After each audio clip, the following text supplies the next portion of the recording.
Bakker ind folk. Det ser meget godt som ud.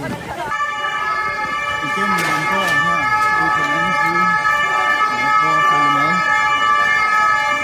Og politiet har prøvet at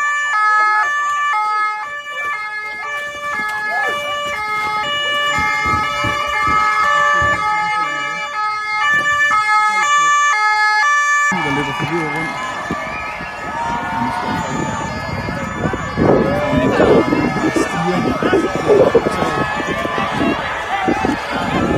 Og har nogle ganger med.